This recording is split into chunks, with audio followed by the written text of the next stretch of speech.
This is the Relevant Podcast.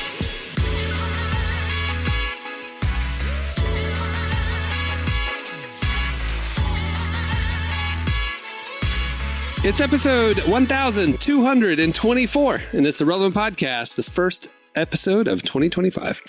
Here in Orlando, I'm your host, Cameron Strang, and joining me from Nashville, it's artist, producer, mogul, Derek Miner. What's happening? Just down the street there, downtown Emily Brown. Hey, y'all. And in LA, you know from Social Club Misfits, it's Marty. What's going on? Did you guys have a good New Year's? I mean, I know the listeners, it's 7 days later at this point. Nobody cares. But we're recording this. I haven't talked to the guys since New Year's. So you guys have good New Year's? I slept. You did not. Did you really? No lie, bro. About 11 o'clock, I was like, you know what? This is it. I was watching one of, I don't know what show my wife was watching. So the one was Ryan Seacrest. It was everything that Jesse said it is. It's terrible. It's just awkward and weird. I was just like, you know what? I'm just going to go to sleep, bro. What show is it? Dick Clark's Rockin' New Year's Eve. Oh, yeah. I was watching the Andy Cohen one. Yeah. The CNN one is so much better. Yeah, Like, that was so funny. it's looser. Like the Ryan Seacrest one is so, everything is an ad. Everything is like, it's just unnatural. You know what I mean? Yeah, I honestly, for New Year's, it was tough because I live 10 minutes away from Disneyland. And those fireworks, and man, they are loud. And it's crazy enough, my little baby slept through all the fireworks. As soon as I put my head on that pillow, he started waking up. And I'm like, what is going on? Like classic baby moves were happening in my house, but we made it through. We shot off a lot of fireworks from our dock. I kind of handed the baton of my love of fires and explosions to my son, my introverted, kind-hearted son. I actually got him excited about lighting the fireworks this year and You stuff. gave him an M80. And then he blew up the neighbor's house. Yeah. Well, I mean, we got all the fancy ones that shoot up in the air, you know, like the real fireworks, you know, and they launch from like tubes. And so we got so many of them, and it's just like one, and then you go, and then you got to load the next one. So I was like, we started daisy chaining them and like rigging the wicks together. And a gust of wind came up, and on the last one of the tubes fell over, and it like shot like sideways, like shot at us. That was exciting. Daisy chaining fireworks is diabolical, dude. That sounds like the most Florida thing I can This imagine. it's like, as a dad, this is what I want to hand down to my kid, is to figure out ways to daisy chain fireworks together. It hits the water and 500 bass just rise up to the top. Hey, son, we're going to eat fish. Yeah. That's pretty much what's going on fish. in America. I had a much different experience than y'all. I was in Chicago with my friends, and we were at a very nice restaurant, which was fun. Almost till midnight. We had to rush home. Cold, right? I bet. Oh, so cold. When we were walking back to my friend's apartment, like after midnight, there was like whoa. little snow flurries. That's ice cold, man. That wind chill is just, that's the worst. Like, I've got caught. I know you guys have probably got caught in that wind chill. I've got caught in it before. It's what they say it is. It's like sharp. It hurts. It cuts through your coat. Like you can't do anything to stop it. It almost feels like if you don't have chapstick, that is the hardest thing to live your life without chapstick in those environments. Yeah. It's the worst thing ever. It was rough too, because I have like a puffy jacket, but I didn't pack it with me because I didn't have room in my suitcase. And my friend was like, you can just borrow mine, which in my mind, we've borrowed clothes before. It's never been that big of a deal. I do forget though that she is about 5 foot even, and I'm 5'8". And so a long coat on her, not that long on me. So I was wearing like a very short coat. It was thick, but walking through the streets, didn't plan it out that well. But you need like a pea coat to like you need like a pea coat plus another coat plus a hat. Yeah. You need just like Lenny Kravitz. Well, I'm glad we're all back together. 2025, it's going to be a good year. 2025 is crazy. Sorry, we have to say it. Like, we're a quarter of the way through that's just insane to me. Relevant started 25 years ago. It was June of 2000 that I launched the company. That's Relevant insane. Can rent a car. That's crazy. Yeah. It doesn't have to go to U-Haul. It's amazing. It's wild. That's incredible. 2020 was 5 years ago. What is going on? Who's your first guest? Who's your first guest on the Relevant show or the magazine? Like, who is your, like, you nailed this first big guest? Who was your first? Well, the first big guest was Moby. We had Moby in 2003. Whoa. Whoa! Not even Emily knows about this. Yeah, no. So it was that was our third. I was in third grade, so And Moby, you get stung by Obi. Well, okay. No, actually, let me was in back up. fifth That's grade not too, true. yeah. That's not true. So our March of 2003, March 2003 is when the print mag came out. And our first cover story was about the 24/7 prayer movement, Pete Gregg. It was like this spiritual movement happening in young adults back then. The second issue, Beyonce was on the cover. Whoa! And the third issue Crazy in was Love. Moby. Yeah. So You Beyonce. just put Moby over Beyonce. I forgot. Here's you're about why. to make the Bayhive so No. mad right now. What is wrong with you? Because Beyonce, we did an interview with her, but we didn't get a photo shoot with her. So like the cover itself was kind of amateur, I felt, so like I don't think of that. Our first time that we had like legit, like we had a photo shoot with Moby at his house in upstate New York. It was incredible. It was like That's so cool. A-list. Were you Like, there? What photo did you use of Beyonce? Did you just It go was on the internet? something we had to like license at a stock place, like one of those red carpet, cut her out. Like, Oh, wow. it wasn't great, So it was like, and you got to remember, 2003 Beyonce wasn't Beyonce yet. Yeah. She was just leaving Destiny's Child. She wasn't at the level that we think of. What happened soon thereafter. Why but did y'all talk to her? she was starring in like a Christian movie with Cuba Gooding Jr. or something. Oh, the church one, the church choir one. Yeah. Yeah. A lot of her covers, though, in this era were a little bit different. Like her Vibe cover was a little interesting. Like her covers now are absolutely incredible. Obviously, they're custom for every single shoot. But if you look at some of her old magazines, it just was in like 2003. Not all pictures were doing well. Like a lot of weird photos in magazines, and like it was, especially when she's breaking out. It's like, is she hip hop? What is she doing after Destiny's Child? She's not so much pop. Is she R&B?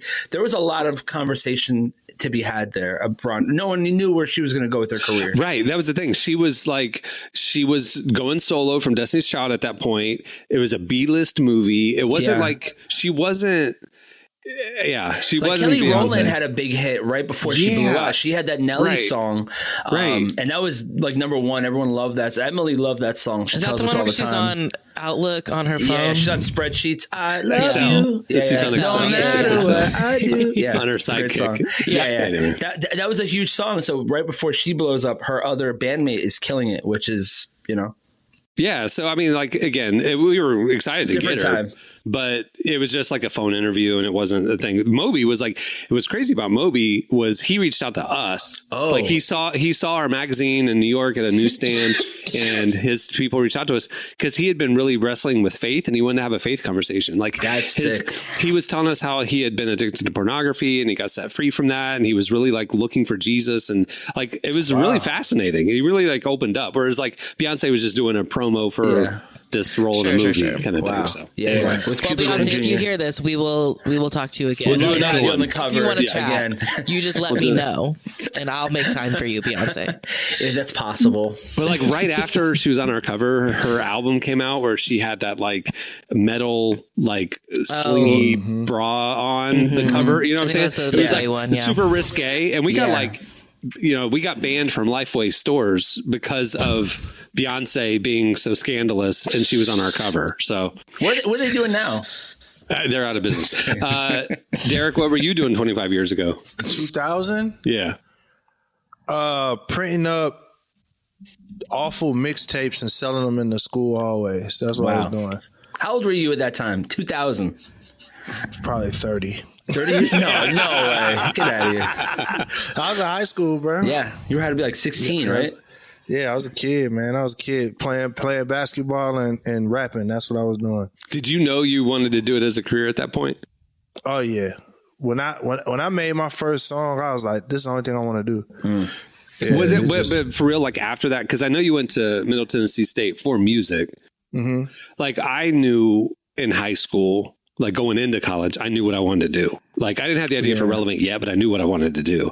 I got the idea for Relevant when I was a sophomore in college. Oh, wow. But and then like everything after that was to prepare me for that. You know what I mean? Right, Everything I right. did educationally, extracurricular, everything was. So in high school, you knew this what you wanted to do. Like, was it then like you That were was taking it. steps toward it? That was it. Yeah. Okay. So yeah, up until Probably like up until like middle school, probably like 5th, 6th grade, I was like, I want to be a scientist. And then I realized I didn't like math. I'm terrible at math. It's a part of science. That's So it's a very important part of science. So I go and people know my story. Me and my dad, one day some dude was freestyling, and I get on the mic and started freestyling. And ever since then, that was it. So it's just music was just all I was going to do since like the 7th, 8th grade. That was it. Emily, what were you doing 25 years ago? Well, I was 5 years old, so I was starting kindergarten. Yeah, because I'll be 30 this year, and I'm trying not to think about it too much. Dirty 30. I think I was trying to sneak into the Matrix as a kid, because it was like right around that time, it was like 1999, like peering into like 2000. I remember like wanting to go from another like Spy Kids 2, because everyone was talking about the Matrix that just came out like 1999, 2000, and I was like so infatuated with the style of Y2K as a kid. I was really infatuated with that style. That's what I was going to ask. Do y'all remember? I mean, Emily, you won't, but Y2K was the craziest. It was a big thing. There's a movie out right now called Y2K from A24 where it's like, what if it really did happen and all these machines try to kill us? Like, it's like a horror comedy from one of the old SNL guys. It was funny. I liked it. See, I don't know if it affected the black community in that way, because when we were at church, people was prophesying, and I believe that the bank is gonna lose all of your bank records. Oh my God, that's scary. That's scary, dude. Y2K was a come up for us because we was broke. That's so scary. Yeah. So everybody's reset to zero. We was like, reset me, because let's restart, baby. Reset the debt in 2019. We sitting there with a pallet of bottled waters and some milk, praying to God that the bank account get reset to zero. That's hilarious. I remember, because I was skeptical that anything would happen, but I also was like, I'm not a worrier, right? But I also was kind of like, what if it does? And so I remember we had plans of friends. I was living in Nashville at the time. We had plans to go to downtown Atlanta for New Year's Eve. And I remember watching, before we left, when I was in my apartment in Nashville, I remember watching the turnover of the international cities, because, the ones that are like 12, 13 hours in front of us. Before we left, I remember I was watching TV, Sydney is now 2000 and everything's still working. And then I was watching hour by hour, all the cities. Okay, we're good. And then I felt good and we left and went to Atlanta and had a good time. But I remember I was watching to make sure the global, it wasn't like all the lights were getting shut off progressively as the calendar turned. That's crazy. Yeah. It was a real thing, man. I mean, just for the 2-3 years leading up to it, that was it. Every satellites will fall out of the sky. Yeah. I mean, everything's going to shut down. It's going to be. Who came up with that? I need to know, because I feel like whoever that person is that came up with that theory is the same person that's responsible for all the conspiracy theories. Like, is there a governmental conspiracy theory? Like, people that's like, you know what? Every year we're going to hit y'all with a conspiracy. But it was actually based in reality. And so in the early 90s, somebody, whose job it is to spot these things, noticed that all the binary code from the 1950s, the mainframe computers, all the computer codes, the years were just 2 digits. It was 59, 60, 61, and at 99 it was going to go to 00. And that was the issue, that it wasn't going to say 2000. It would look like it was resetting to 0. And so what they then did for 5 years was prepare for the turnover, and they had to change all the codes to go to 4 digit instead of just 2 digit. And the thing is it worked. They were successful, if it's not like nobody did anything and it was just all fine. A lot of companies were spending years and years preparing for it. You know what I mean? So it was just I think the fear was we would miss something and one thing would trigger it, Well, this is what we're going to do. From now on, we're going to start running America like the black church. The black church will be about to get kicked out of the building. The rent, the lights about to get cut off. Everything about to change. And the bishop will get up there and preach the mess out of sermon. And then will tell us that we need to raise some money. He ain't going to tell us why. but he's just gonna tell us that we need to raise some money, and then we just go I know the church that we was in every month, we probably was about to get kicked out of that building, but you would never know because it's just like somehow it's gonna work out. I believe we need to start instituting that, especially with the advent of social media. Like, my new campaign is like, turn X to the black church. Like, we gonna turn this mother to the black church. I don't want fix it. I do not. That's the best way to fix X. I do not want you to tell me every spiritual thing that could end my life every day. I'm sick of it. X is changing. I feel like I can't find news anymore, right? It's all like theories now. Like, I couldn't find anything about the Cybertruck guy that happened last week. Did you see even Elon posted over the holidays? He posted on X an advocation to his community. Can y'all start posting more positive things, please? Like, literally, he was like, wow. Like, can we change the X experience together? Can we, he was like, this is your fault, man. What are you doing? Bro. But it's not just X. It's everywhere. Like, just you get in the wrong algorithm, you gonna be crazy. Yeah. I'm like, we putting Bishop Jones, Sister Jenkins in charge of X's experiment. My mama, Bishop Jones, Sister Jenkins, and some deacons need to just take over all social media, and I promise y'all, look, the food gonna be good, everything gonna be great. I ain't gonna say nothing else, but I'm just be like, look, put the deacons and the ITs over there. Good save. I like it. I'm gonna let it go. That's what it is. That's my petition. Put the bishops up. Have you guys, I know we talked last episode, we talked about resolutions and stuff, New Year and all that. A lot of people, and Derek and I are of the same mind. We're just kind of like, we have goals for the year. We're not doing resolutions per se. Marty, you weren't on that show. Do you have resolutions for 2025? You know what? I was talking to my buddy about this yesterday, where I don't have, like you guys pretty much, like, I don't think I have, like, I see people on IG and I'm like, wow, you guys have, like, some people have tremendous goals. They have like 10 goals that they're clearly wanting to accomplish. And I look at that and I'm like, I feel like maybe I should steal your goals. And like, there's this feeling internally, like, should I steal the goals? Because that's a good one, right? That's a good goal, read a book a month. My goal is to steal the goal. Yeah. So it's like, should I steal their goals? Because I feel like I should have goals, but I don't have any goals. And so that's kind of been my mindset. Wait, you don't have any goals? Like... No, I don't. I have 0 goals. And so the thing is, yeah, I don't. Wait.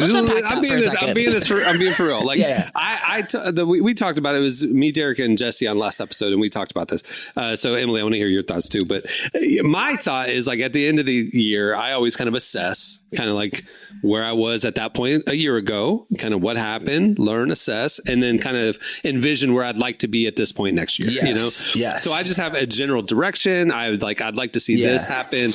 I'd like life to look like this, and then that guides my priorities, right? So, like, if I want to be in shape, I might get on the freaking treadmill tomorrow. If I want to have money to look this way, what am I doing to XYZ? And it's like, so that just guides my priorities. I don't have like the best way to say resolutions, where it's like, lose 20 pounds by March or whatever, or read 15 books a week. I don't do that stuff, but I do think I want to read more this year. Okay, well then let's go to the bookstore. I love the way that you think like that, because that's kind of what I do. And that's funny, I'm just getting my notes out right now, because that's kind of like what I do is, what do I want my life to look at the end of the year? Yeah. That's pretty much what guides the force. It's like, what do I want to be known for? What do I want people to see me as? What do I want to, what's personal goals in the month that I want? Like, but I think Tony Robbins, I love Tony Robbins sometimes, but he did this thing where he talked about how most people overreach with their goals. They have 35 goals and they do 2 of them. And he's like, it's actually better to have like 1 or 2 goals that you're really trying to accomplish. It just makes it a lot easier. And so for me, I think, it's obviously there's always gonna be a financial goal I want to reach, but then what do I want my life to look like intentionally? What do I want my marriage to look? That's exactly how you frame your year is how I frame. I just don't have read 12 books, save this amount, lose this amount. I have very like, hey, I wrote down, I was like, I want to, at the end of the year, look at my releases and be proud of what I'm making. I want my son to be doing this. I want my wife and me to be able to go on vacation this many times. Like end of the year is really what I'm looking for right now. Look at all these creatives saying, don't box me in. Don't box me in. all the people that's not creatives are like, look, how do you get anything done? Yeah. Like, That's true. That's it funny. makes sense in our mind. What And that's the works funny for thing you? about a creative. It just makes sense in our mind to write like a one phrase, and that we understand what that means about our goal. You know, it's like, just some of these goals I'm looking at, it's like one word, you know, so, you know, those things shape, I think.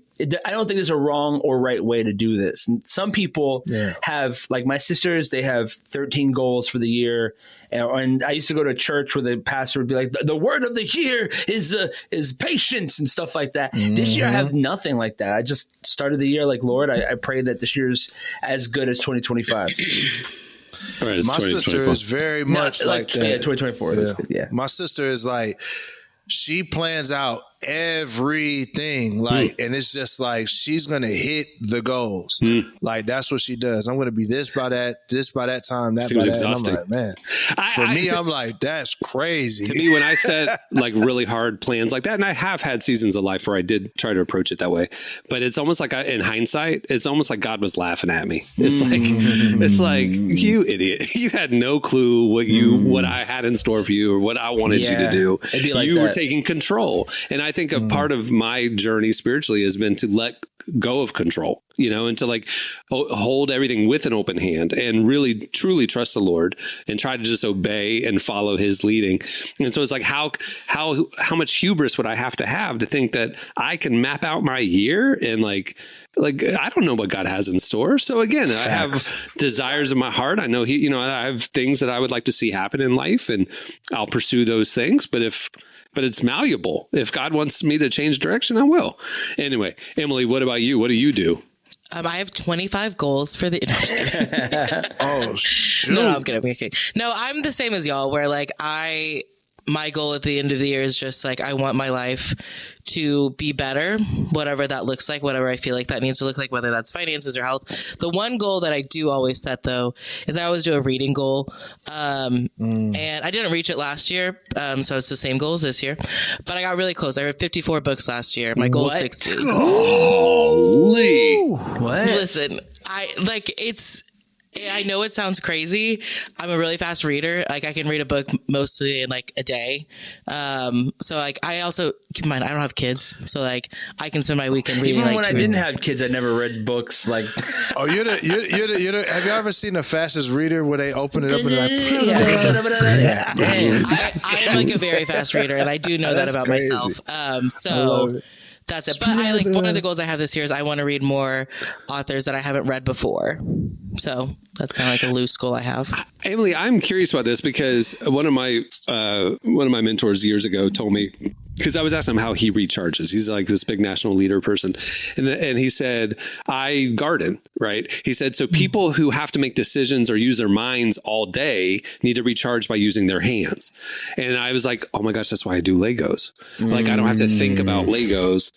I can just follow. I mean, literally, I have Legos. You guys can't see them. I have literally like race cars and spaceships and all over me, all around me. I have Legos everywhere in this room. And it's because that's like, it's my gardening. You know what I mean? It's like, I don't have to make decisions. It's still creative. It's constructive, but I don't have to think. You put me onto that. Yeah. Yeah. So like Emily, my thing is like, we deal with words all day. And then like to relax and recharge, you're with more words. See, I recharge by listening and watching things like TV, movies, music. I don't recharge with more words. That's like my job almost. You know what I mean? I'm shocked to hear that you read that much after reading all day long. Yes. As well. To be clear, I'm reading a lot of like fiction books. Like I really enjoy fiction books or like sci-fi or like fantasy even. I like things that are like Taylor Swift take me fiction. to a new world. Taylor Swift fan fiction. Yeah, I'm reading a lot of Taylor Swift fan fiction. They're not like us. They're not like us. They're not like us. No, it just like takes me to like a different world where it's like there's no time where I would ever write these words. Got it. That You know what I makes mean? sense. That makes sense. Do you do anything other? Like, what's your gardening? Like, what's your other thing? I do like doing puzzles. I think that Yeah, I that's think the same something, itch. or like logic puzzles even like I don't know, my family, we were really big like puzzle people, and we'll do puzzles together even, and so they're just kind of fun. Derek, what's your gardening? I say with air quotes. What's your way to recharge? I love trading. I love learning about trading. I love See, that makes sense. You're creating all day, and then trading is math, and it's very structured. It's financial. So that's a totally different part of your brain. I'll be honest, when you said trading, I just because of my nephew, I was thinking like Me too. Pokemon cards. Me too. 100%, Emily. I thought the same Not at thing. all. I was like, oh, I was like, cool, that's awesome. I love reading. I love reading charts. No, not like Pokemon stuff, like baseball stuff. Yu-Gi-Oh? yeah. Nah, but that's fun. And then, I mean, I'm getting back into basketball. That's something I used to love doing, just going out and hooping. So I'm getting back into that this year. That's Playing, not just watching. I watch. I don't play. Yeah. I don't even watch that much as I used to. I know Like, you it's- don't. It kills me that our group chat doesn't talk ball at all. I have to have other group chats to talk ball Well, every because day. my team sucks. Like, My team played your team last night, and y'all won. Yeah, cool. All right. Well, we have a great show in store for you guys. Connor Price, he had a big 2024. Big And one. Yeah, he did. I'm assuming a big 2025 is coming. He just announced his new tour and stuff. Connor Price is coming up, and at the end of the show, we have your feedback. All right. Stay tuned after the break. It's Slices. Okay, it's time for Slices. What do you have, Emily? So I was talking earlier about how I like science fiction because I've always liked space. It's always been really interesting to me. And I've always like dreamed about what it would be like to go to space. And that could soon be reality because there are 3 companies that are starting initiatives this year to transform space or transform the moon into humanity's first space hub. Oh. So That's what Epcot promised us back in the 80s, is that by the time we were adults, we could vacation on the moon. And they showed us, it was like little bubbles, and we could like go around. It was, I remember this as a kid. Like, this was the dream. Do it. Interesting. So this is And really I wanna do happening. it. So it's happening. So like it's happening in stages. So the first is really just like, let's get there and let's see, can we kind of put stuff down, get things set and structured before we just send everyone there and start living life. But one of them is obviously SpaceX, and then Blue Origin. They've been sort of racing to see who can get stuff going on the moon. And there's a lot of stuff that'll be launching this year in 2025. This makes so much more sense to me than all this talk about Mars. Like, it made no sense to me why Elon Musk was talking about Mars. Yeah. Humanity has to go to Mars. No, it doesn't. Humanity, if humanity had to leave Earth, the moon makes the most sense. It's 3 days away, not 3 months away. Yeah. Like, why in the world would we be talking about Mars? Yeah. And answer me this, Emily. I didn't know you were interested in this stuff. Why are we not trying to create sea bases? If the theory here is that something's going to happen with climate change and this will become inhabitable. Well, number one, a terrible Earth is more habitable than Mars or the moon. But why aren't we working on developing humanity, creating not a moon base, but a sea base? Why aren't we talking about that? I don't know. That's a good question, actually. I never thought about the sea. I mean, sea. If we have to live in a bubble on the moon, why not live in a bubble on Earth? Yeah, sea covers the land. It's more land than anything else in the world. And Hey, y'all. What? Ain't no grass on the moon. So why I want to live in a bubble with grass inside the bubble when we could just live with the grass? And that's what I'm saying. Like, make the bubbles here on Earth. I mean, if the air is going to get so polluted we can't live on Earth anymore, we have to go to the moon. Make the same things here. Yeah, at least we have you just said gravity here. the air's so polluted we can't live here. But there's no air on the moon. We have to create our own air there. We have to create our own air here. Well, maybe it's easier to create air on the moon. I don't know. This is what I'm saying. Like, it makes no sense to me. We should be, if the idea is that humanity will not be able to live like we live now, interesting. create those bubbles on this planet. We could just build them. We don't have to like fly to another planet to build them. Interesting. Anyway. I'm assuming that someone's probably working on that at the same time. Like there's some other company that's working on a sea bubble life Sea bubble. and space life. I'm interested in space life. I know y'all want to stay on Earth. That's fine with y'all. Fly me to the moon tomorrow. I'll go. I think it sounds so fun. I think partially I was influenced. Again, I'm bringing back up Epcot. I grew up in Orlando, and Epcot has this thing called the Living Seas, and the whole theme previously, but now it's Nemo. But previously, it was like a 1980s sea base that you would like go down this big elevator down to the bottom of the ocean, and like you're doing science and you're living there, and I it was love all that. and, right, and like 1980s, like sea, like whatever.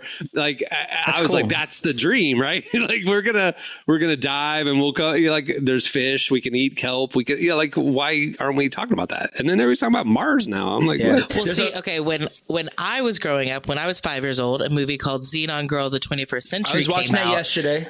You were So not. good. I swear to God, my wife's favorite movie. It's she so good. also- That's the Also, girl she with also- the big bug eyes. No, that's Raven Simone. She's in the movie, but the other girl was also in this movie called Johnny Tsunami, which we Yes. just had a Disney-a-thon. You go, Emily. Sorry.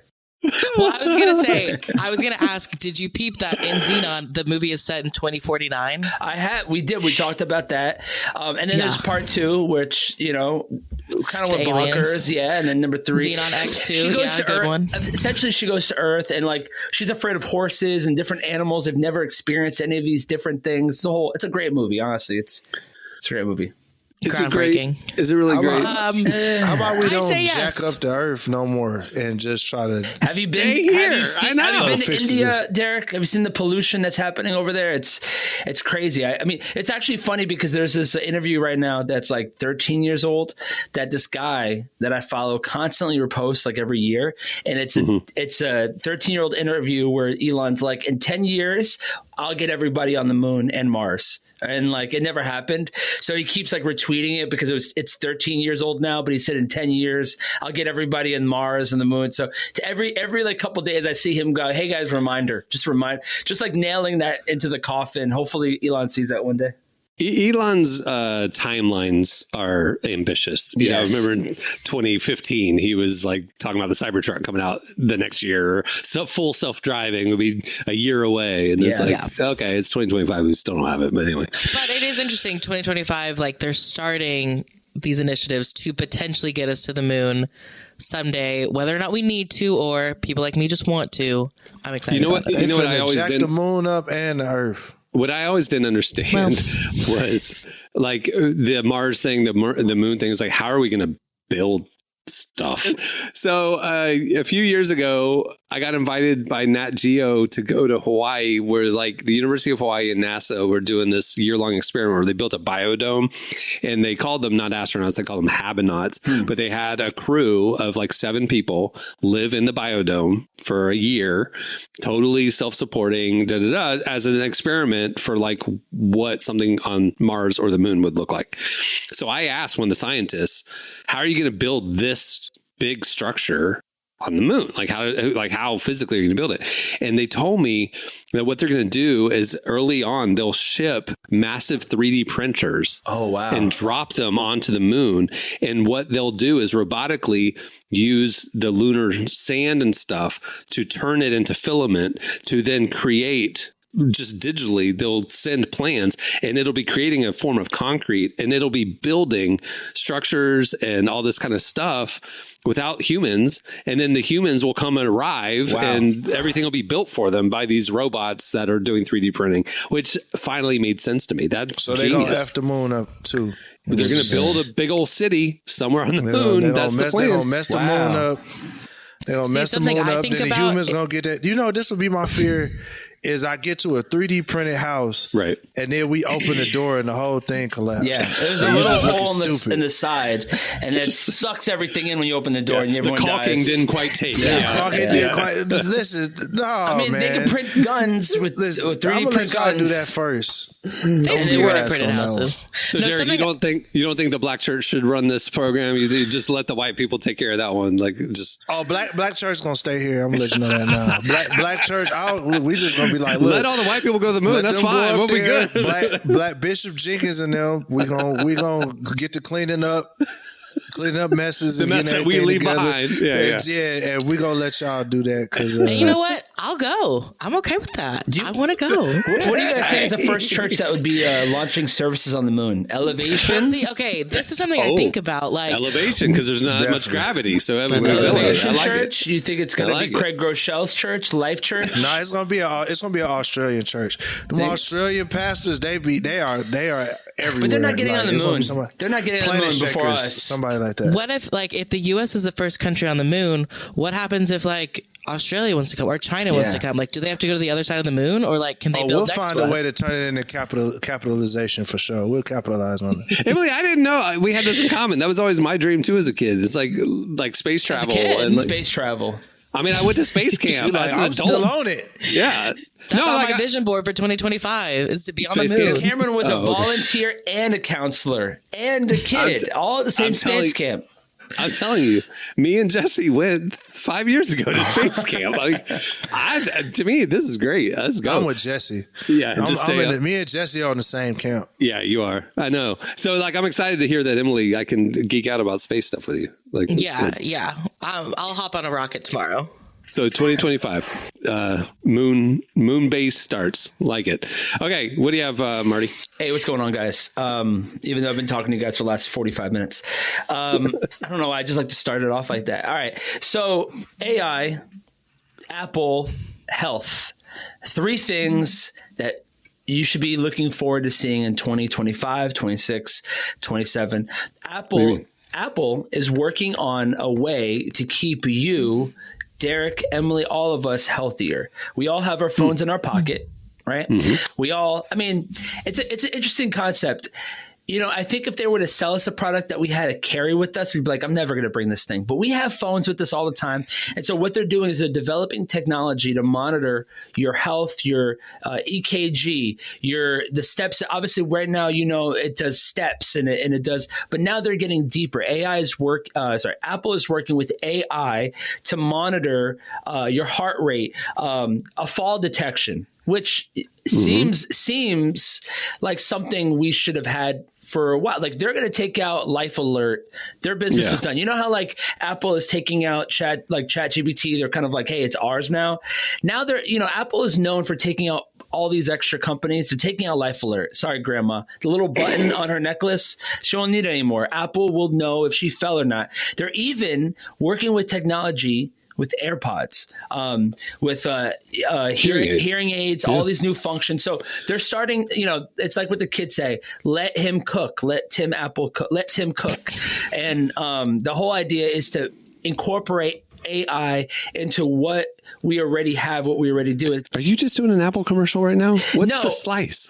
I was about to ruin it right now because, I think about how their founder and original CEO, Steve Jobs, he didn't care for modern medicine. He didn't care. So a piece of me feels like, would he even be okay with this? Like, when he got sick, he didn't go to a doctor. He went to a spiritualist. Holistic. It was like that movie Man on the Moon with Jim Carrey. He's playing that one comedian, and the guy looks down, and he has a shrimp in his hand, and really he's, they're thinking that he's pulling out sickness, but really it was pulling out a shrimp. It was fake. That's what it feels like to me. I don't know. Oh my gosh, what are you saying right now? There's a movie with Jim Carrey. I understand the Man on the Moon. Andy Kaufman. Kaufman had cancer. I know. And in his stomach. And so, what is your slice? What are you communicating? The purpose of that was that it was a charlatan trick. And I feel like these are all polar opposite to what. I'm going to get through this. We're going to make it. Okay, we're going to get there. Opposite from Steve Jobs. What he wanted, his original thought process, which is so confused. That was so rough with all the commentary. Yeah, I was getting somewhere. Let me cut it. I was getting somewhere. So that you're getting all this information from an article I remember seeing. Tim Cook did an interview. I remember this, and it was really interesting how just seeing this tech CEO talk about the importance of healthcare, and I don't know, I appreciate that. That Apple is thinking about the health of its users, because it's they could easily just be trying to, like you said, just getting us to buy something and getting this phone. But it's actually, I don't think about checking my heart rate every day if I need to. Not that I need to, but there's all these different things coming the idea in. That it alerts you without you having to program it to alert they you. wasted all that money on this Apple Watch tech. Ain't nobody uses. So they say we just go put it in the phone. Dude, you using it? I use it every day. And it's telling you to stand up right now. I can see it. There's people who knew that they had health problems just based on wearing that watch. I'll be honest with you. My Apple Watch, I have the Ultra or whatever. When we went to Colorado, Derek, and the air was so thin, my heart rate changed, and it was like alerting me, like, "Hey, take it easy." Like, hey, it's that serious. I'm not saying the tech is not good. I'm just saying that it's not enough people buying Apple Watches, so they say, you know what? We'll throw this in the phone. Because we just spent all this money developing it. Yeah. Y'all gonna use this tech. It's like at the black church when they bring out the food that you're supposed to be eating, and it's like y'all gonna eat this food. Mac and cheese Y'all goes gonna, first. You know what I'm saying? That's what it is. Think about the headphones. Like, right? Like, we all have the headphones. The headphones, it's gonna somehow help out people who have hearing deficiencies, and so they're trying to use, I guess, what we already have. And say, hey, you already have the iPhone, you already have the watch. We're going to throw these. And then the interesting last part about the article that was really interesting as well is that Apple already was aware highly of AI in 2018. And so a lot of companies, I feel like, had to adjust very quick when ChatGPT came out.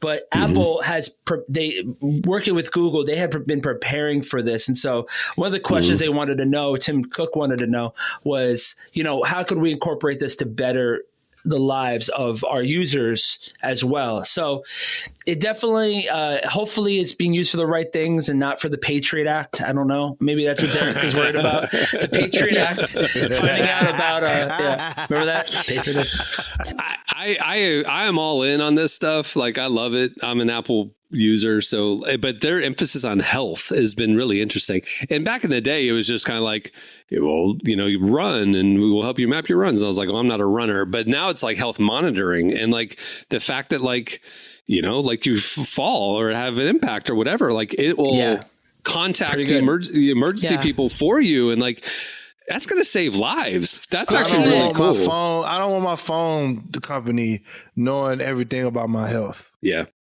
Well, that's just me. In the interview with Tim Cook, like, he talked about there are people who have basically like user reviews that have written in saying like, this product literally saved my life because like something happened while I was sleeping, and like it alerted the authority or alerted 911, and they were able to come to my house. I just want to use my phone. But Derek, one thing that's like Apple really emphasized with this AI stuff with their last update with Apple Intelligence, everything's local. So none of your information is going to the cloud. It's on your device. That's it. So like, it's private, it's secure. They're not sharing it. They're not selling it. What's crazy to me are the people who did like Ancestry.com or like the DNA test and stuff like that, 23andMe, and they're selling their biological data to a company that's business model is to resell it. Yeah. Like, literally, you're selling the most intimate information about your health, your history, to people who are going to sell to people you don't know who's buying it. All I'm saying is that's how things change. When everybody was doing the 23andMe's and stuff, this is secure. We'll never sell your data, and then things change. Well, they said they'll never sell it, but they can't. But they have it, and they maybe never will sell it, but they could sell it. That's the thing. That's the risk. Apple's not even taking the data; it's living on your device. Apple never sees it. And that's one of the things that Tim. It's hard for me to think. One of the things that Tim Cook said at the end of the article, too, in the interview, was that this is going to be like their greatest contribution to society is helping people with their health. And we got there. Yeah. That was the slice. I knew that's where you were going. We finally got there. Yeah. Apple. But I had to go through the innovation. Andy Kaufman movie where he saw the squid getting pulled out of the stomach like it was a charlatan to get, because that's what Steve Jobs did to get to this. Like I did some like TD Jakes level, but I just kept getting hit by you guys. But we made it. We made it through. Okay. We made it. So the bottom line is Tim Cook just said that he feels when history looks back at Apple that their biggest contribution to humanity will be the impact they had on people's health. Yes, that is wild when you think about how transformative the iPhone was and other things, iTunes and other things that they've done to disrupt. He's saying their biggest contribution will be the impact on health. And that's interesting. Yeah, and the fact that, and the last thing about you don't think so, Derek? You don't think that? Guess Really? what? You fall in the studio when you're 70 years old. You're producing for some young idiot, and you fall over, and you're gonna be like, and then guess what? The police Apple show Watch up. will Yeah, call- they let you know, and you knock on the door, and then Paramedics. you're gonna have to find us in your 70s and be like, hey guys, it saved my But life. I'll be Apple on the was moon. sabotaging batteries so that your battery would be jacked up, so you will buy new phones. It is a good it's point. Still Like, it's they still built- a company. Yeah, they built trust with that's us. based on but- capitalism. Like, dog, I'm not finna. I never said they were perfect. I don't Yeah. want my phone knowing all this information about me. I bought this mug to call Meemaw and FaceTime Let people. I Tim did not cook. buy this for you to tell me if I got diabetes or not. Let I You didn't don't buy get a this for little that. jitterbug phone. That's not what I bought this The for. thing is, most men never go to the doctors, right? And most men never get a physical. So I do feel like knowing Yeah. that most men we're all so stubborn. We're like, I don't want to know. This could That ain't help their us. business to tell me when I need to get a physical or not. I get a physical every year, by the No, way. it's but I'm saying if you saying- don't get a rarity. physical. You're a rarity. No, but it's I saying do if you don't not get a physical, we still got you covered for when you have a heart attack. If you fall, No, you that can't ain't hear their somebody. business to tell me to go do nothing. Listen, as a person who lives by himself, you are talking in your married privilege right now. As a person who lives by himself, if I collapse on the floor from choking on a turkey sandwich or I have a heart attack, I want my watch to call somebody. Yes. Well, hey, don't choke on a turkey sandwich. Slow down and chew your food. But I'm just saying, I don't want my kid. That was I like don't a want my Tyler kid to Perry show up moment and that Derek just had. Like, chew your food. Like, it's your fault. It's your fault. I don't want my kid to show up 3 days with my decomposed rigor mortis Yeah. body, like in the kitchen. Like I want my Apple Watch to tell somebody. So I'm down for all of this. With the moist maker in your mouth and the turkey sandwich is like Just somebody find me. Somebody come in the cranberry door. sauce Come on on. you. Help! You wanted a turkey Help! sandwich like and just you died with cranberry So sauce. what you're saying is Apple created a solution to us not having friends and family Thank around you. us. That's not it. good. Hey, listen, if you don't hear from me for a week, you'll just be like, oh, he's busy. Yeah. No, I was dead 6 days Yeah, ago. he was dead. Apple didn't tell nobody. Goodness gracious. Anyway. All right. What do you have, Derek? Let's wrap All this right, up. well, on the same topic of spooky AI, there's a luxurious AI powered super yacht that says it can predict the guest's every move and desire. What? So you go talk to the AI, and it says, and also the boat is powered by solar panels. But here's the deal. It's designed by some shipbuilders and has a built-in AI, and the crew can interact with the AI, and they'll say, hey, this person wants this person wants that. I don't know how I do it. It's probably demons. I don't know. But hey, This is we're living in the Jetsons now. Yes. So like, Sam, I'm hungry. yeah. I hit a button and boom, I dinner don't want to comes. live in the Matrix. I don't want to live with Terminator. I'm gonna use it because it is what it is. Y'all ain't gonna leave me out, and I'm gonna get left behind. But I'm saying it's gonna be. I'm not willingly thinking that I want no yacht. Talking about, hey Derek, we just noticed that you like fried chicken. Would you like some? Like, I don't want that. Hey, but again, where is this going to go? Right now, it's a super yacht. That's going to be in our houses soon. Like, I cannot, again, married I don't want privilege. it. As a single person, I cannot wait for AI to go, hey, you need to do some laundry. Let me get that going for you. Or I'm going to get dinner. I'm going to heat up the air fryer for you. It's for dinner. That's cool. I love that. I guess I don't know. It sounds great, but I'm nervous. Yeah. Look, I'm a conspiracy theory. Y'all know me. Me and Jesse, Yeah. we are of the same camp. Libertarian conspiracy. Yeah. But see, I think Jesse gets excited about conspiracy theories where you're like, I hate them all and I'm scared. Oh no, I get excited about them. I'm just not excited. The Apple thing, this super yacht thing, I'll whatever. be the guinea pig for all this. I will be the listen. early adopter, the new tech. And if I go, then you'll know it's bad, right? But The way my pockets is built, I'm not going to be on no AI powered super yacht in no time. This is what But I'm this not is worried the about that. space That hubs is- y'all are talking about though. This is the what space I'm hubs. worried about. All right, listen, I'm just going to come clean. I'm worried about rich white people making decisions they don't know what to do with. Like, that's what happened in the That's Terminator. valid. Terminator was, you got all valid. these rich people that was doing all this stuff that is, oh, this is going to be great. And then next thing you know, you got robots. Andre and Deontay wasn't doing that. That was Heitberg and your flaw, whatever it ain't. You know what I'm saying? Like it's That's what I'm saying. Listen, one day, again, very single. One day, the idea of having one of these Tesla butlers taking care of everything and pulling the weeds and walking the dog and like all this stuff for me, and I don't have to do anything. Oh, bring it on! I love it. That's how they get you. I know, but you know what? I had a good life until it killed me. You know what I'm saying? So it's like, well, that's the thing. The robot's going to kill you, and then your Apple Watch is going to alert the authorities. and then the authorities will turn off my Apple. Yeah, the police will be robots as well. And so it's like, what's going on here? I told y'all, Bishop Jenkins, Sister Jones, we need them in charge. There needs to be a Bishop Jenkins and Sister Jones in every business development office. Just to keep it. Just to make sure that we don't cross the line. That's what we need. I like that. I like that. It's got to be mandatory. All right. That'll do it for Slices. Make sure to check out relevantmagazine.com every weekday where we are covering faith, culture, and everything in between. All right. Stay tuned. Up next, Connor Price joins us. Well, our guest today is Connor Price. He's a huge content creator, musician, actor, someone who's kind of doing it all. He's had a major rise over the last few years, from starring in TV shows to collaborating with artists like Forrest Frank and Mav City Music to Hoodie Allen and Walker Hayes. We sat down with him to hear more about his creative journey, and we had an unexpected conversation about his faith journey, too. Here's Connor Price.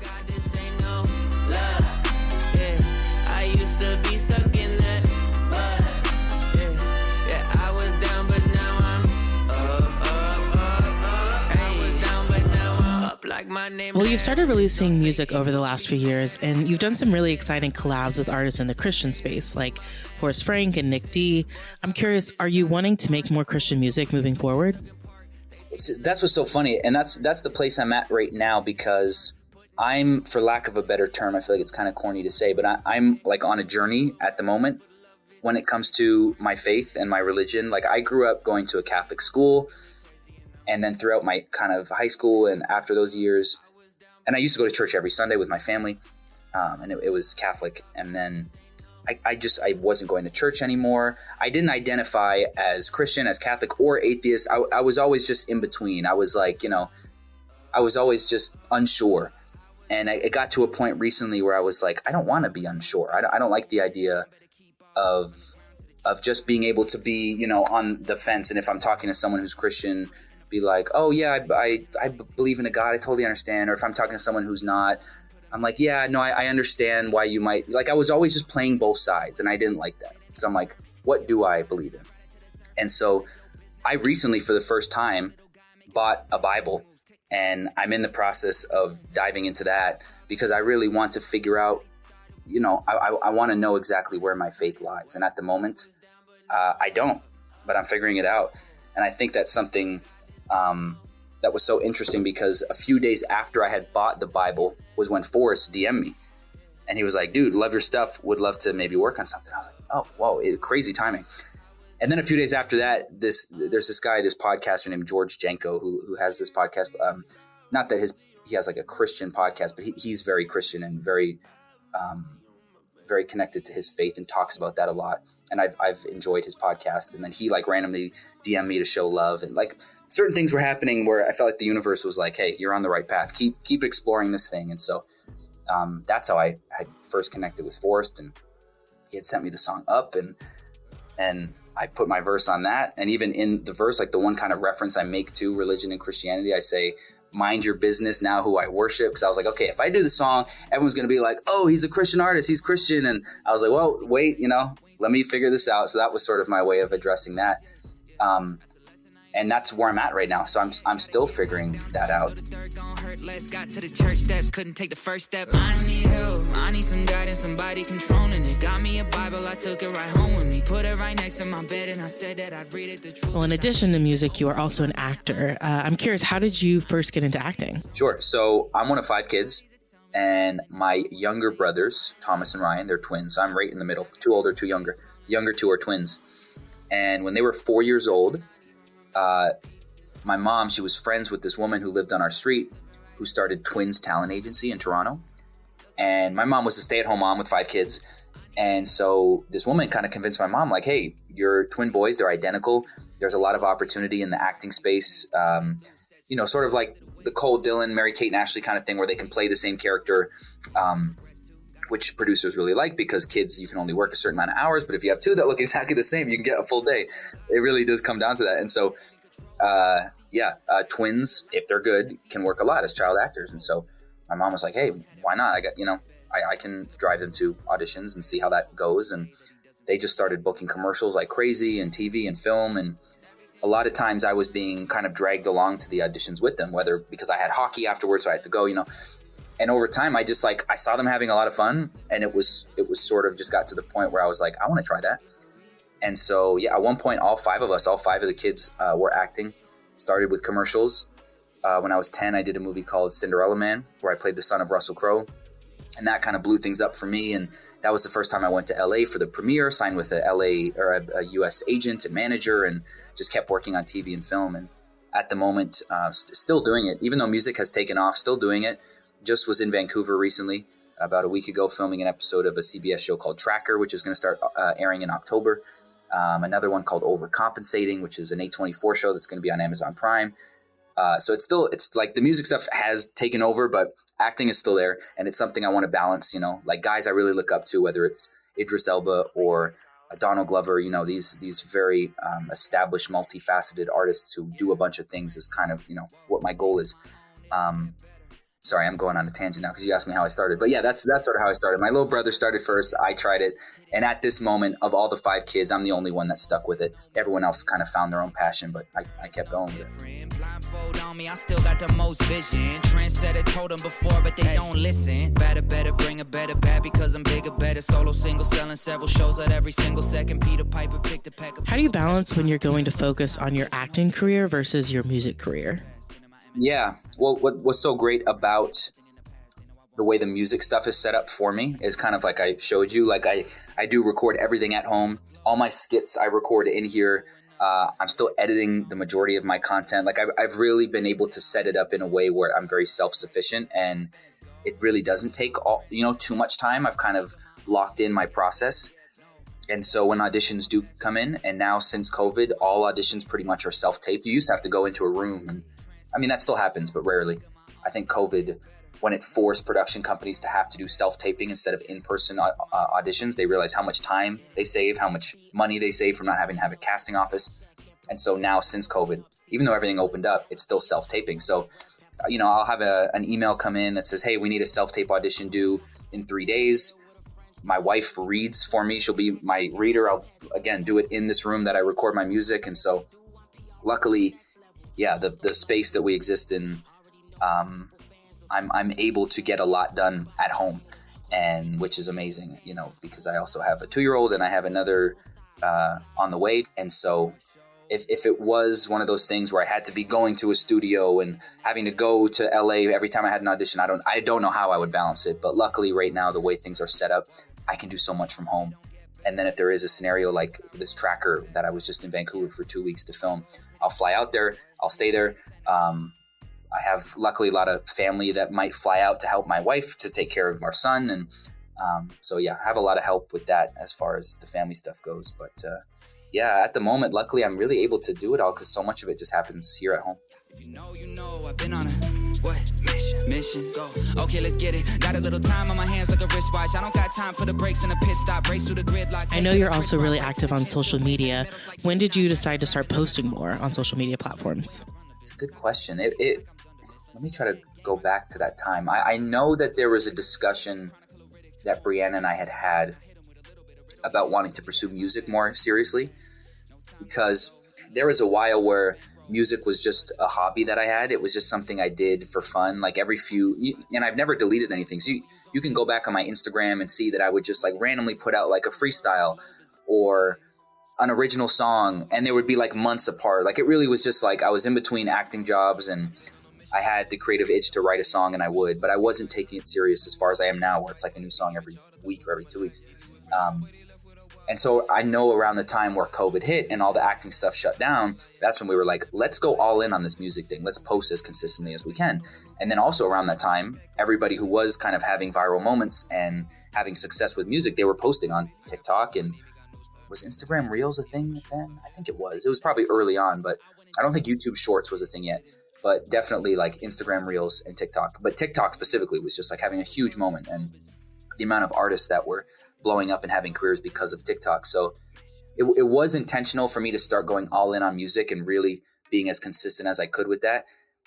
But as far as the content, that just happened organically because TikTok was the thing. And so it was like, well, let's just post content here.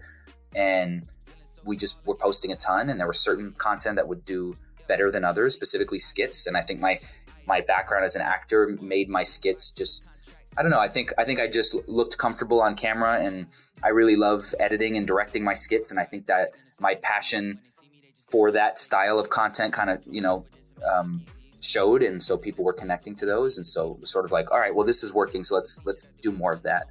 And we would just sort of watch, react, and then keep going. You know when I'm done with it. I'm a new school vibe with an old soul. Oh, so great. Stay paid by the boatload. Don't go. What do you enjoy most about creating content in this social media era? Just the control that I have. Like, one of my biggest frustrations with acting is how little control you have over your career.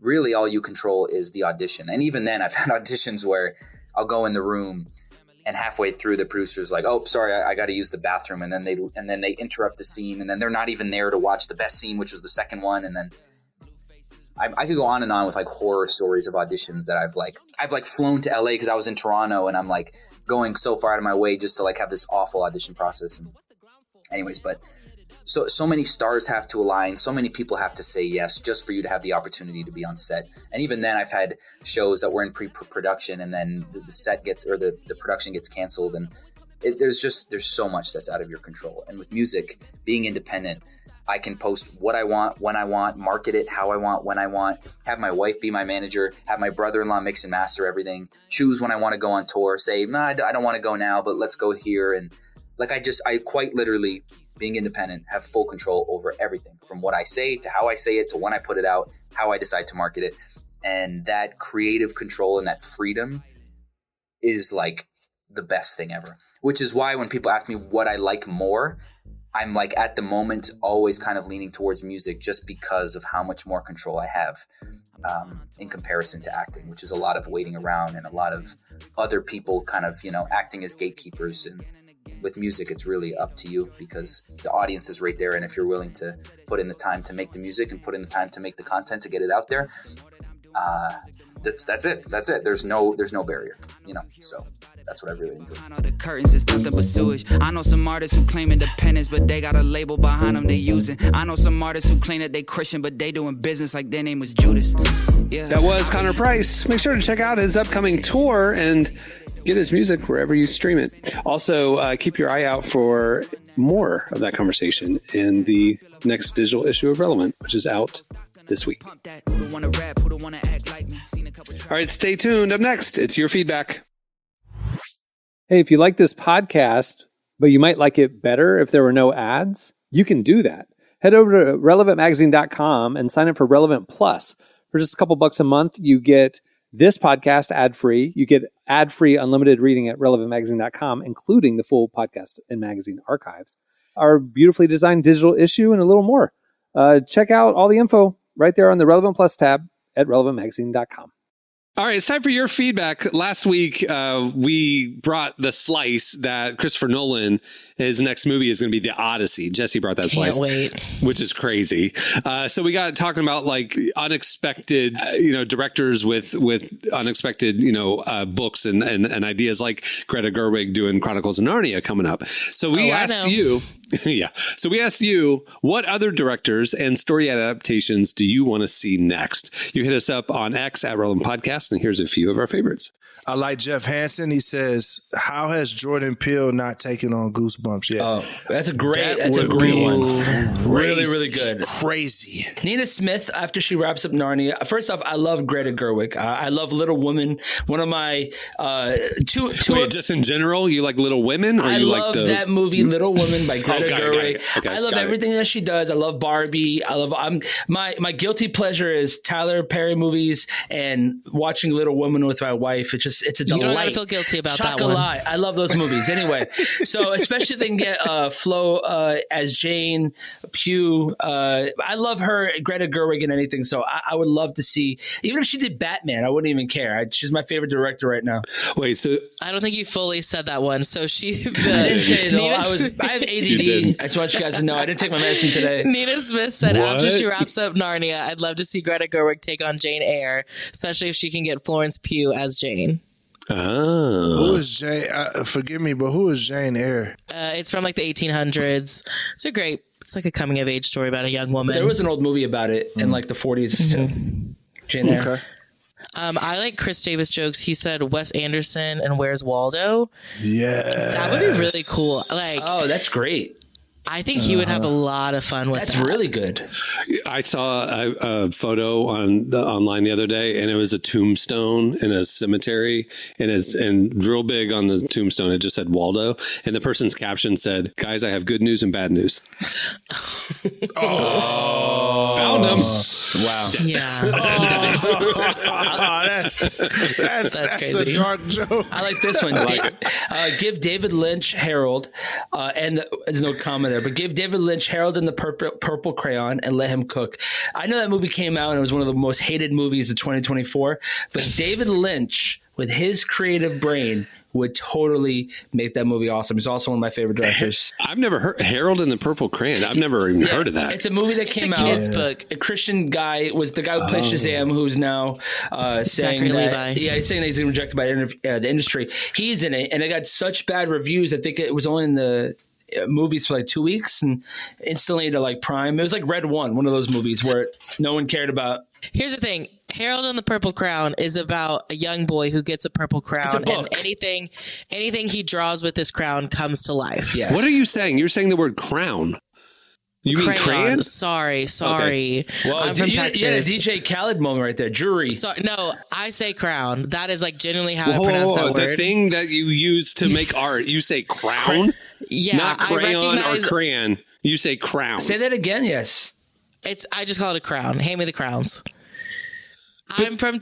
You know that's a different word. She from No, Texas, listen, bro. That's that Texas is- talking. What you that talking is about? what is- Texas word what is the coming out. queen? What does the king wear, Emily? A crown. On his head. Okay, he puts a art He stick wears a- on his head. Listen, Look, if listen, you know Emily the grew up context, in I'm Texas. always making sense.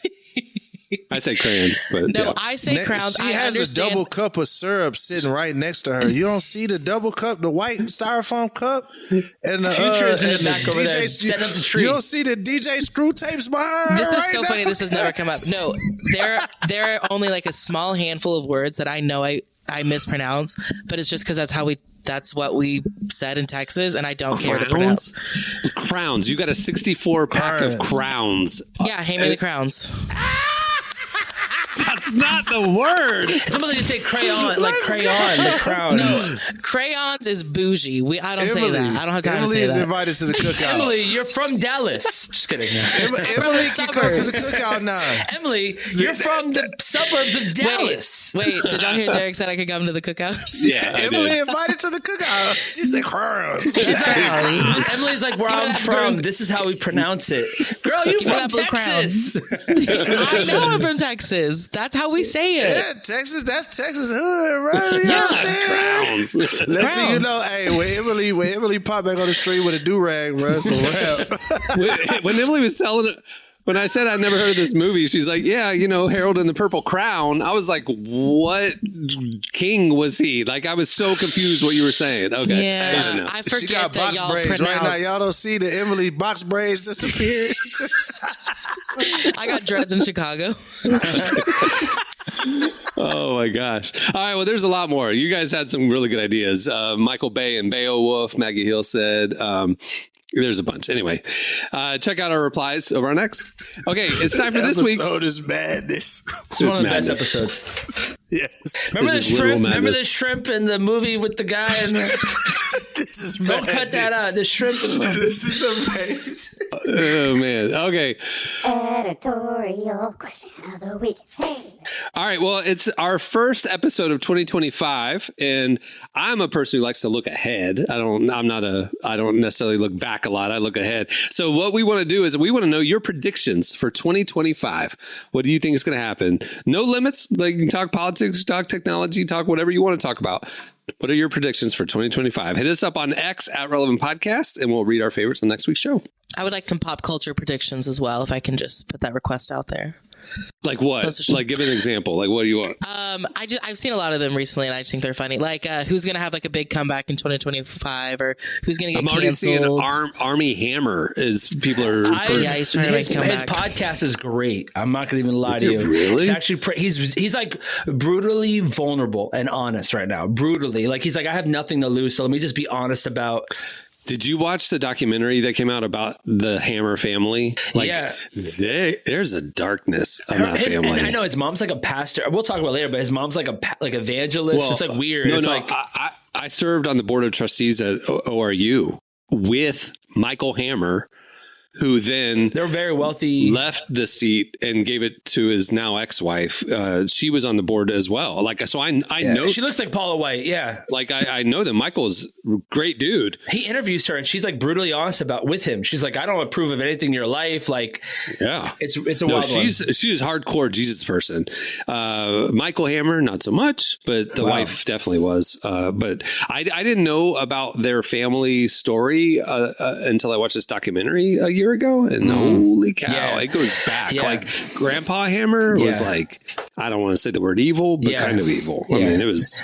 He was probably rough. working with the Nazis. You ever seen? Yeah, 100%. That's what I'm saying. Like, Yeah. like What? Yeah, it gets bad. Like, and that's where their money and their wealth came from. It was like dirty money. The thing about generational curse is that the church teaches you look back at the ancestry, and there's things that then you look at what happened in history. Yeah. Again, this documentary kind of plays it out, and it all kind of comes back to Grandpa. Yeah. That like all these bad things happen because Your kids, the Bible says, get affected.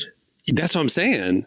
So when I hear about Army, I'm just like, and he's named after Grandpa, Armand Hammer. I think he got set up for sure, to be honest with you. He's very honest about the situation. He talks about it. And his friends are like, dude, obviously she set you up for this and like ruins your life because, so he's not He was a clean. bad dude, He was though. bad. Yeah. Yeah, He's like, I've never been faithful to one woman ever. And so this is a product of that. It's a product of that sin. I'll be honest with you, behind the scenes, we were talking about the early days of Relevant. So this would have been maybe when the late 2000s, maybe 2008 or so. And when did The Social Network come out where he played the The two twins? Winklevoss? 2009. Yeah. 9? Okay, 9. And right after that, he then got G.I. Joe and a bunch of other stuff. So I'm on the board with his dad. And I said to him, I was like, hey, we'd love to interview Army. I mean, he's like becoming the next big actor, whatever. And his dad said to me, I don't think that's a good idea. And I was like, oh, I'm reading between the lines. Yeah. He's like, I don't think it's a good idea for Relevant to put him on his and put Army. And like the family kind of knew, like he wasn't. He's doing John Carter. So don't, the movie's going to flop. Don't even. Yeah. Right? Anyway, so we're talking about predictions for 2025. That's what. There we go. Okay, I think we need to wrap this one up. I think we need to wrap this one. We haven't seen each other in a while. Can you tell? Well, many thanks to Connor Price for joining us today. Make sure to check out his music wherever you stream it. Follow him on IG. He's creating a ton of stuff. It's great. And also, there is a feature with Connor in issue 116 of Relevant. The new digital issue is coming out this week. Make sure to follow us for all the latest. Don't miss it. All right. On that note, I'm Cameron Strang. I'm Derek Miner. I'm Emily Brown. I'm Marty. We will see you this is Tuesday, so we'll see you on Friday. Have a great week, everyone. This is going to be a fun edit. Fun for who?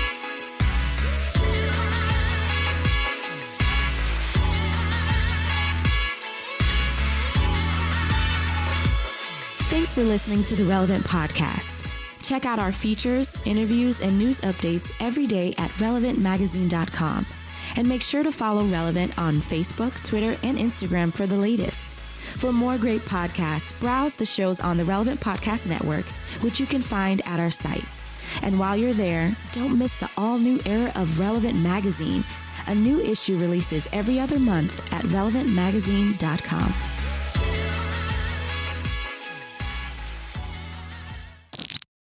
Hey, this is gonna be a hilarious. I don't know. You should edit my part. It started off a little like struggling. I'm not gonna edit it We're at all. gonna get through this, guys. I was looking at Emily like, what slice did you give him? No, that's the thing. He's telling us all the Marty extra and I great features. combo right before. We talked like 10 minutes before, and I was like, that sounds perfect. Went out I the love door window. I was like, everything. what did I say? I know. As soon as you started talking, I was like, he's not going to do it. He's going to go somewhere else. He's not gonna get there. He's not gonna yeah. get there. Yeah, it was. I was like, he's freestyling. Relevant Podcast Network.